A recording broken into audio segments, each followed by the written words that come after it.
નમસ્કાર, વેધર એનાલિસિસમાં આપની સાથે હું છું સેજલ. રાજ્યની અંદર વરસાદનો માહોલ કેવો છે, વરાપ ક્યારે નીકળશે, ફરી ગુજરાતની અંદર વરસાદ ક્યારે પડશે, નવો રાઉન્ડ ક્યારે શરૂ થશે અને અત્યારે કઈ સિસ્ટમ એક્ટિવ છે કે નથી, આ બધી જ માહિતી તમારા સુધી શેર કરવી છે. અને એટલે જ શરૂઆત કરીએ. ખાનગી હવામાન એજન્સી છે એનાથી શરૂઆત કરીએ આપણે. અત્યારે તમે જોઈ રહ્યા છો ખાસો એવો ગુજરાતની અંદર કોઈ જ વરસાદી માહોલ નથી. છૂટાછવાયા સ્થળો પર વરસાદ પડી રહ્યો છે. ગુજરાતની અંદર ખાસ કરીને આપણે જોઈએ તો જે દરિયા કિનારાના વિસ્તારો છે એ જગ્યા પર વરસાદ છે. કચ્છના અમુક વિસ્તારોમાં વરસાદ છે. આ તરફ ઉત્તર ગુજરાતની અંદર વરસાદ છે અને દક્ષિણ ગુજરાતના બાકીના જે વચ્ચેના ભાગો છે ત્યાં અત્યારે હાલ વરસાદનો કોઈ માહોલ નથી. આગામી સમયમાં વરસાદનો માહોલ કેવો રહેશે, વિંડી શું કહી રહી છે એના વિશે તો આજના દિવસનું 1 વાગ્યાનું ચિત્ર, જેમાં વિંડીનું કહેવું છે કે કચ્છના મોટાભાગના વિસ્તારોમાં છૂટાછવાયા સ્થળો પર વરસાદ પડશે.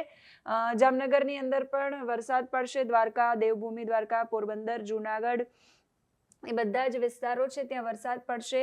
ત્યાર પછી નલિયા છે એમાં વરસાદ પડશે. કચ્છની અંદર પણ વરસાદ પડશે પ્રકારની આગાહી વિંડી છે કરી રહ્યું છે.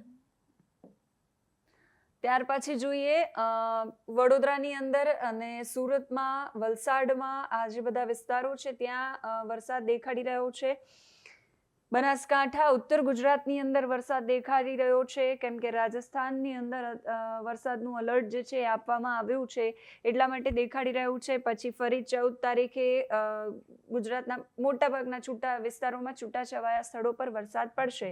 ત્યાર પછી ઉત્તર ગુજરાતની અંદર જ ફરી મહેસાણા, પાલનપુર એ તરફના જે વિસ્તારો છે ત્યાં વરસાદ દેખાડી રહ્યો છે. 17 તારીખ આસપાસ પણ ત્યાં જ વરસાદ પડતો હોય એવા દ્રશ્યો છે.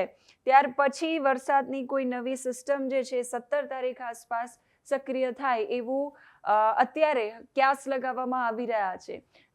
અરબ સાગરની અંદર કોઈ સિસ્ટમ જે છે સક્રિય થશે જેના કારણે ફરી એકવાર વરસાદી માહોલ જે છે એ શરૂ થશે. હવે એ આગાહી સતત બદલાતી રહેતી હોય છે. વાતાવરણ અને એના પર બધું નિર્ભર કરતું હોય છે, પવનની ગતિ પર નિર્ભર કરતું હોય છે. પણ વિંડી એવું કહી રહ્યું છે કે 17 તારીખે એટલે કે શનિવારે 3 વાગ્યા સુધીની અંદર ગુજરાતના મોટાભાગના વિસ્તારોની અંદર વરસાદ હશે, જેમાં અમદાવાદ, ગાંધીનગરના વિસ્તારોને છોડીને આ તરફ કચ્છના અમુક વિસ્તારોને છોડીને બાકી જે બધા વિસ્તારો છે ત્યાં પણ વરસાદ પડશે. જામનગર, પોરબંદર, દેવભૂમિ દ્વારકા, વેરાવળ, ગીર સોમનાથ નીચેના જે તરફના વિસ્તારો છે, જામનગર, ત્યાં પણ વરસાદ પડશે.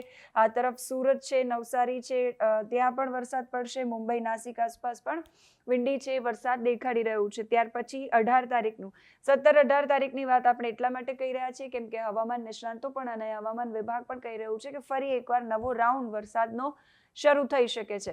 18 તારીખમાં જો તમે આ પ્રકારની કંઈક ચિત્ર છે દેખાઈ રહ્યું છે. આ મોન્સૂન ટ્રફ ઉપરથી આ તરફ જઈ રહ્યું છે એટલે એના કારણે કદાચ કચ્છની અંદર અને બધા જ વિસ્તારોની અંદર વરસાદ પડે એ પ્રકારની શક્યતા છે.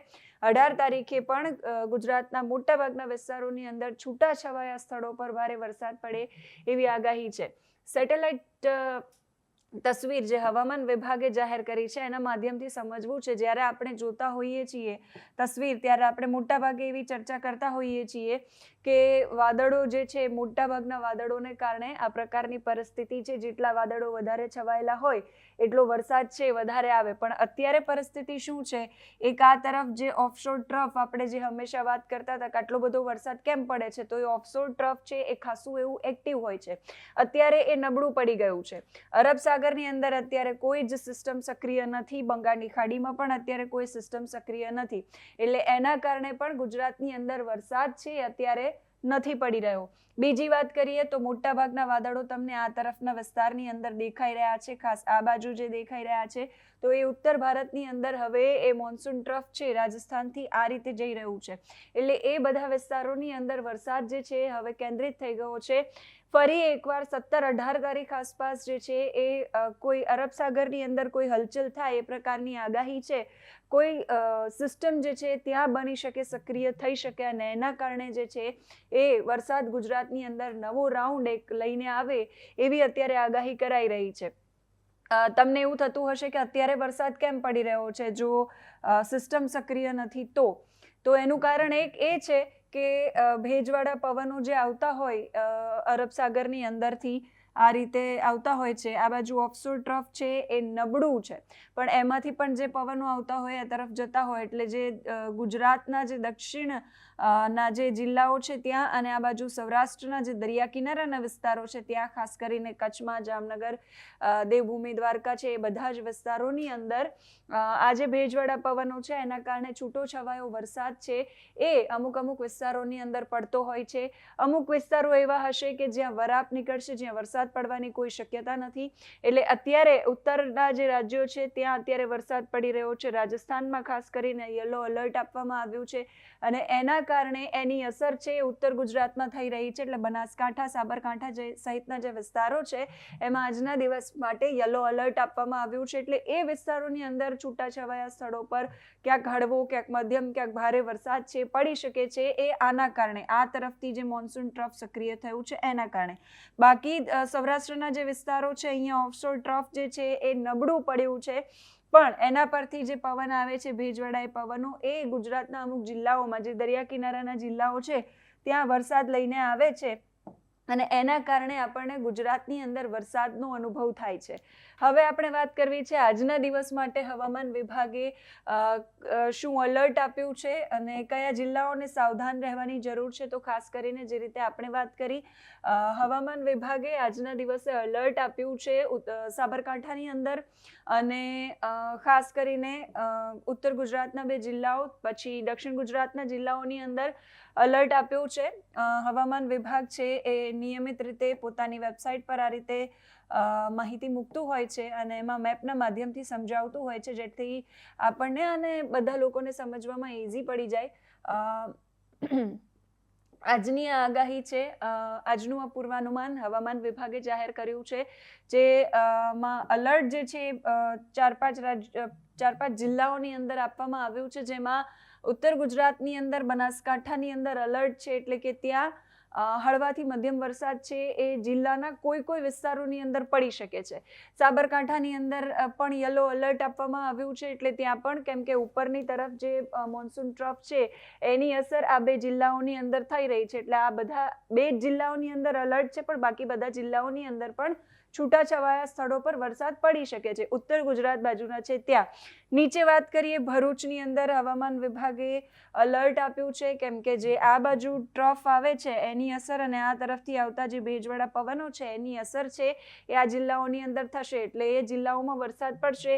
તો ભરૂચમાં, સુરતમાં, નવસારીમાં પણ હવામાન વિભાગે યલો એલર્ટ આપ્યું છે, એટલે એ જિલ્લાઓ એવા છે કે જ્યાં વરસાદ છે એ પડશે. દમણ અને દાદરા નગર હવેલીમાં પણ હવામાન વિભાગે યલો એલર્ટ આપ્યું છે. એટલે આ બધા જિલ્લાઓ એવા છે કે જ્યાં હવામાન વિભાગની આગાહી પ્રમાણે એ વિસ્તારોની અંદર, જેમ અહીંયા હવામાન વિભાગ લખતું જ હોય છે કે છૂટાછવાયા સ્થળોએ ભારે વરસાદ પડશે, એટલે ક્યાંક અમુક વિસ્તારોમાં હળવો, ક્યાંક મધ્યમ, તો ક્યાંક ભારે વરસાદ પડે એવી શક્યતાઓ હવામાન વિભાગે વ્યક્ત કરી છે. ત્યાર પછી બાકીના મેપમાં પણ હવામાન વિભાગે આગાહી જાહેર કરી છે. આજના દિવસે મેઘગર્જનાની પણ આગાહી હવામાન વિભાગે કરી છે, અને એ મેઘગર્જનામાં લગભગ મોટાભાગના વિસ્તારોને આવરી લેવાયા છે 14 તારીખ માટે, આજના દિવસ માટે. એટલે છૂટાછવાયા વરસાદ છે એલર્ટ સિવાયના વિસ્તારોની અંદર પણ પડી શકે છે.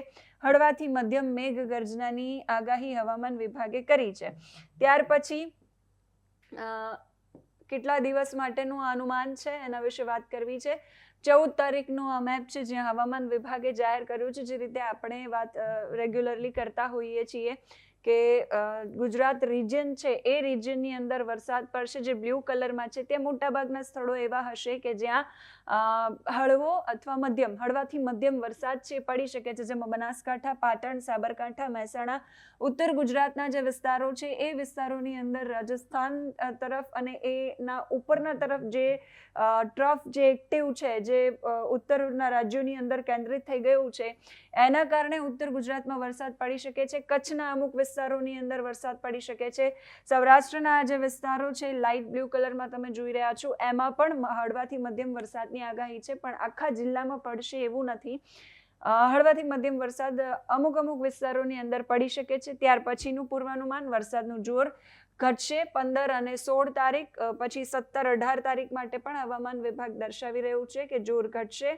અને 19 તારીખ માટે પણ હવામાન વિભાગે વરસાદનું પૂર્વાનુમાન જાહેર કર્યું છે, જેમાં ગુજરાત રિજિયનની અંદર હજુ પણ હવામાન વિભાગે હળવાથી મધ્યમ વરસાદની આગાહી કરી છે. તો જે કચ્છ સૌરાષ્ટ્રનો ભાગ છે એ વિસ્તારો માટે હળવો વરસાદ પડશે એવી આગાહી કરી છે. એટલે અત્યારે આ અઠવાડિયામાં રાજ્યની અંદર ભારે વરસાદથી અતિ ભારે વરસાદ પડે અને 4-5 ઇંચ વરસાદ પડે અને પાણી ભરાઈ જાય એ પ્રકારની પરિસ્થિતિ નહીં સર્જાય. 17-18 તારીખ પછી કોઈ સિસ્ટમ જો એક્ટિવ થાય છે તો એના કારણે ગુજરાતની અંદર ફરી એકવાર વરસાદનો નવો રાઉન્ડ શરૂ થશે. જે પણ માહિતી હશે તમારા સુધી પહોંચાડતા રહીશું. અત્યારે આખા અઠવાડિયામાં અમુક વિસ્તારો એવા હશે કે જ્યાં વરાપ નીકળશે, અમુક વિસ્તારોની અંદર 1.5-પોણો ઇંચ જેટલો વરસાદ પડશે. આ પ્રકારની શક્યતાઓ અત્યારે વર્તાઈ રહી છે. હાલ કોઈ જ સિસ્ટમ એક્ટિવ નથી. મોન્સૂન ટ્રફ છે એ પણ અત્યારે જે અરબ સાગરની અંદર દક્ષિણના જે આપણા જિલ્લાઓ છે એ તરફનું એ અત્યારે નબળું પડી ગયું છે. એના કારણે ભારે વરસાદની કોઈ શક્યતાઓ નથી કે ભાઈ થોડો વરસાદ પડ્યો અથવા તો 4-5 ઇંચ વરસાદ પડ્યો અને પાણી ભરાઈ ગયા તો શું થઈ ગયું, આવા પ્રકારની કોઈ પરિસ્થિતિ નહીં સર્જાય. તો આ આખું અઠવાડિયું હવે વરસાદ છે વેકેશન પર છે, મિની વેકેશન પર છે, બ્રેક લીધો છે. ત્યાર પછી ફરી એકવાર નવો રાઉન્ડ શરૂ થશે. તમામ અપડેટ્સ અમે વરસાદને લઈને તમારા સુધી પહોંચાડતા રહીશું, હવામાનને લઈને તમારા સુધી અપડેટ પહોંચાડતા રહીશું. તમારા જિલ્લામાં, તમારા શહેરમાં, તમારા ગામમાં, તમારા વિસ્તારમાં વરસાદ છે, વરાપ નીકળ્યું છે, શું પરિસ્થિતિ છે, કમેન્ટમાં લખીને તમે અમને ચોક્કસથી જણાવી શકો છો. અત્યારે આ વિડીયોમાં બસ આટલું જ. નમસ્કાર.